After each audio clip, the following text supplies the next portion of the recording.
Hello guys. आज के इस वीडियो अध्याय 8 सिपाही की माँ से आप सभी के लिए सभी ऑब्जेक्टिव लेकर आए हैं। अगर आप लोग शुरू से हिंदी किताब का सभी ऑब्जेक्टिव और सब्जेक्टिव पढ़ना चाहते हैं तो BRG के स्टडी क्लास को ज्वाइनिंग करें। साथ में चैनल को सब्सक्राइब जरूर कीजिएगा।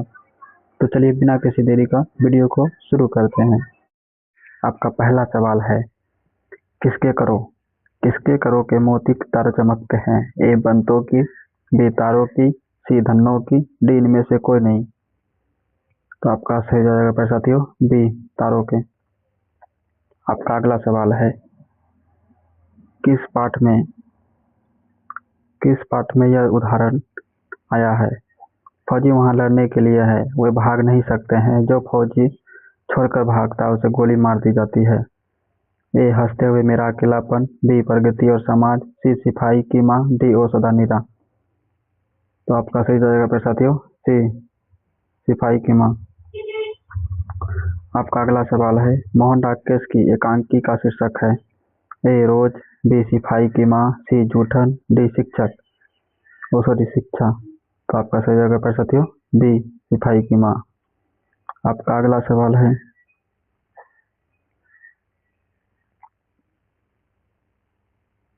कौन सी कृति मोहन डाकेश की नहीं है?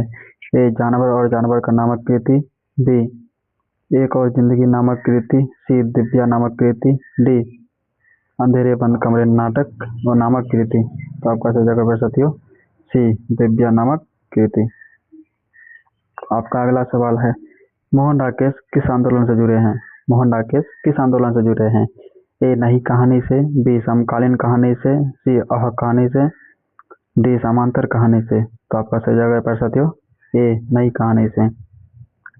आपका अगला सवाल है, आधे अधूरे मोहन डाकेश की कैसी कृति है? ए कहानी, बी उपन्यास, सी नाटक, डी कविता। तो आपका सही जगह पर साथियों सी नाटक। आपका अगला सवाल है, सिपाही की माँ कौन है? ए द्रौपदी, बी बेसनई देई, सी लखन देई, डी हरक देई। तो आपका सही जगह पर साथियों बी बिशन देई। आपका अगला सवाल है, सिपाही की माँ एकांकी में कुंती कौन है? ए बिशन देई की बहन, बी सिपाही की माँ, सी पड़ोसिन, डी मुन्नी की मौसी। तो आपका सही जगह पर साथियों सी पड़ोसिन। आपका अगला सवाल है, रवेश क्या होता है? ए रेशमी चादर, बी ऊनी चादर, सी मोटे सूत की बुनी चादर, डी कम्बल। तो आपका सही जवाब पर साथियों सी मोटे सूत की बुनी चादर। आपका अगला सवाल है, मोहन डाकेश का जन्म कब हुआ था? ए 8 जनवरी 1925 को, बी 18 फरवरी 1930 को, सी 20 जनवरी 1926 को, डी 14 जनवरी 1931 को। तो आपका सही जगह पर साथियों ए 8 जनवरी 1925 को। आपका अगला सवाल है, मोहन डाकेश रचित नाटक है? ए आषाढ़ का एक दिन, बी पहला राजा, सी उत्तर प्रियदर्शी, डी इनमें से कोई नहीं। तो आपका सही जगह है ए आषाढ़ का एक दिन। आपका अगला सवाल है, इनमें कौन सी कृति मोहन डाकेश की है? ए जिंदगी मुस्कुराई, बी जानवर और जानवर, सी कोसी का घाटवार, डी बहती गंगा। तो आपका सही जगह पर साथियों बी जानवर और जानवर। आपका अगला सवाल है, कौन सी कृति मोहन डाकेश की नहीं है? ए एक और जिंदगी, बी अंधेरे बंद कमरे, सी इतिहास और आलोचना, डी आधे अधूरे। तो आपका सही जगह पर साथियों सी इतिहास और आलोचना। आपका अगला सवाल है, सिपाही की माँ किस एकांकी संग्रह से लिया गया है? ए उसर, बी भोर का तारा, सी रेशमी टाई, डी अंडे के छिलके तथा अन्य एकांकी। तो आपका सही जगह पर साथियों डी अंडे के छिलके तथा अन्य एकांकी। आपका अगला सवाल है, मुन्नी और मानक मुन्नी और मानक की माँ का नाम है? ए कृष्णा, बी किशनी, सी बिस्नी, डी विमली। तो आपका सही जवाब जाएगा प्यारे साथियों सी बिस्नी। आप लोग अगर प्यारे साथियों चैनल में नए हैं तो प्लीज़ चैनल को सब्सक्राइब जरूर करिएगा, ताकि आप सभी के लिए रोजाना इसी प्रकार का वीडियो मिलता रहे। और आपका अगला सवाल है, सिपाही की माँ एकांकी के अनुसार लड़ाई कहाँ हो रही थी? ए लाहौर में, बी वर्मा में, सी बंगाल में, डी जापान में। तो आपका सही जवाब जाएगा प्यारे साथियों बी वर्मा में। सिपाही की माँ एकांकी के अनुसार लड़ाई कहाँ पर हो रही थी प्यारे साथियों? वर्मा में। आपका अगला सवाल है, निम्नलिखित में बिस्नी की पड़ोसिन कौन है? ए आभा, बी विमला, सी कुंती, डी माधुरी। तो आपका सही जवाब है प्यारे साथियों सी कुंती। आपका अगला सवाल है, मुन्नी किस दिन मानक भैया की चिट्ठी के आने का भविष्यवाणी करती है? ए बुधवार को, बी बृहस्पतिवार को, सी सोमवार को, डी मंगलवार को। तो आपका सही जवाब है प्यारे साथियों डी मंगलवार को।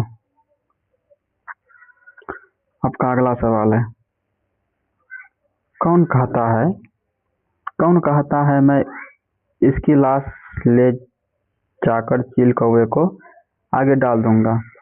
ए मानक, बी सिपाही, सी दीनू, डी चौधरी। तो आपका सही जवाब है साथियों बी सिपाही।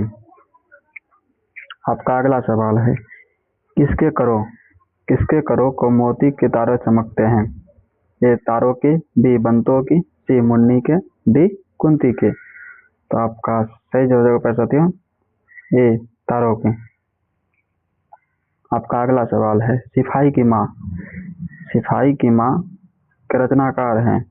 ए भगत सिंह, बी दिनकर, सी अंग्रेजी और डी मोहन राकेश। तो आपका सही जवाब है साथियों डी मोहन राकेश जी।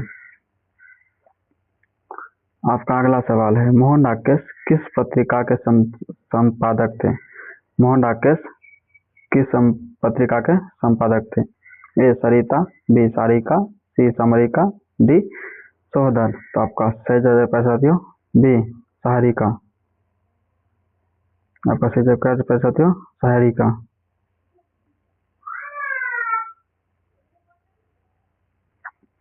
आपका अगला सवाल है, निम्नलिखित में से कौन सा मोहन राकेश द्वारा रचित नाटक नहीं है? ए आधे अधूरे, बी लहरों का राजहंस, सी पैर तले की जमीन, डी आषाढ़ का एक दिन। तो आपका सही जवाब है साथियों सी पैर तले और जमीन।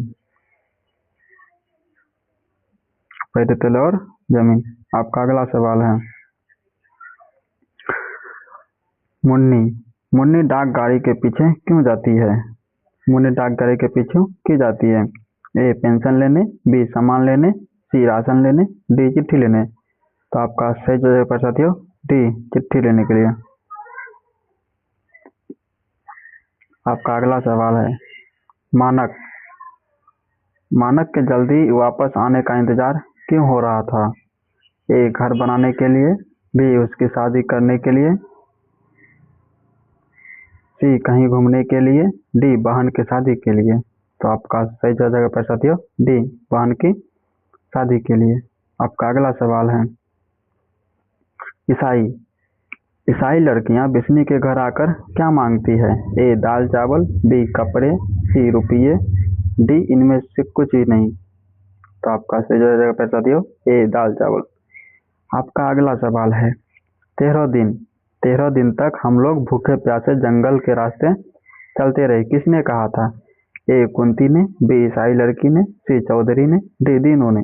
तो आपका सही जवाब है साथियों बी ईसाई लड़की ने।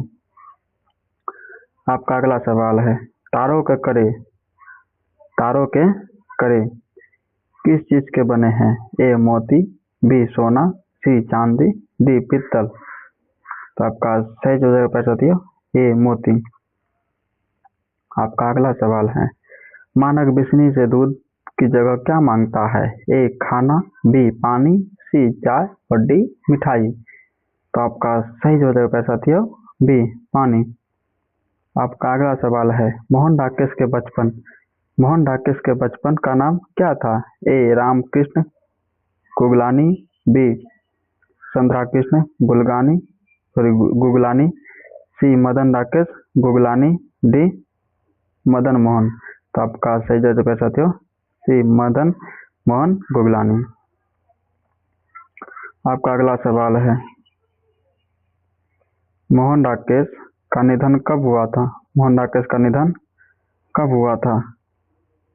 ए 3 सितंबर 1972 को, बी 5 सितंबर 1970 को, सी 8 अक्टूबर 1975 को, डी 8 मार्च 1972 को। तो आपका सही जवाब है साथियों ए 3 सितंबर 1972 को। आपका अगला सवाल है, मोहन राकेश की एकांकी का शीर्षक है ए रोज, बी सिपाही की माँ, सी जूठन, डी शिक्षा। तो आपका सही जवाब है साथियों सिपाही की माँ। आपका अगला सवाल है,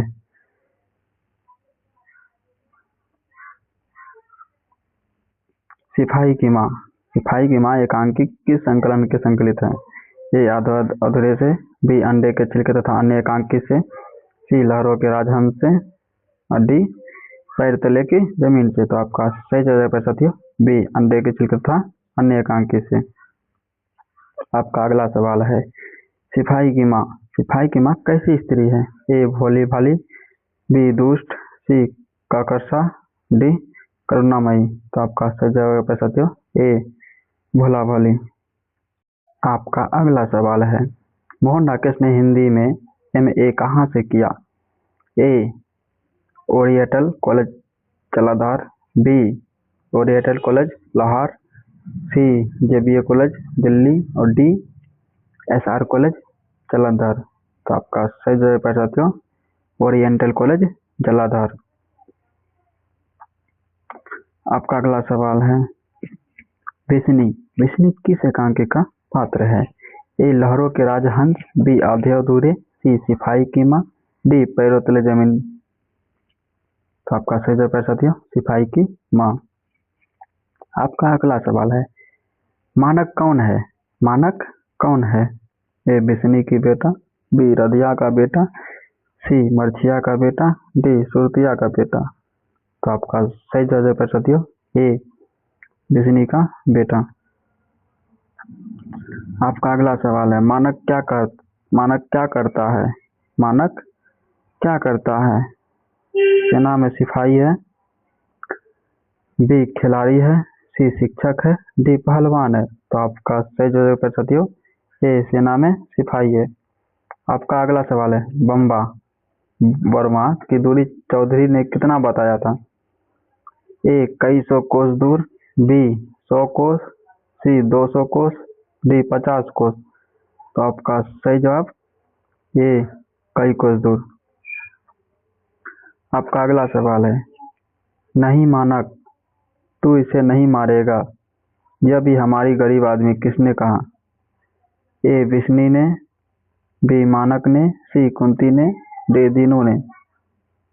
तो आपका सही जवाब है साथियों ए विष्णु ने। आपका अगला सवाल है,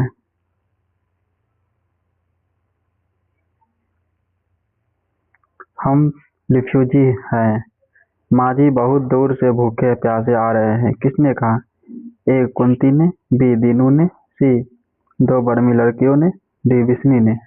तो आपका सही जवाब है साथियों सी 2 बर्मी लड़कियों ने। आपका अगला सवाल है, रंगून कहाँ है? ए नेपाल में, बी बर्मा में, सी जापान में, डी चीन में। तो आपका सही जवाब है साथियों बी बर्मा में। आपका अगला सवाल है, सिपाही की माँ किस विधा की रचना है? ए कहानी, बी समरण, सी नाटक, डी इनमें से कोई नहीं। तो आपका सही जवाब है साथियों डी नाटक। अगर आप लोग प्यारे बच्चे इसी तरह के वीडियो पाना चाहते हैं तो प्लीज़ चैनल को सब्सक्राइब जरूर करिएगा, ताकि आप सभी के लिए रोजाना इसी तरह का वीडियो बनाते रहें।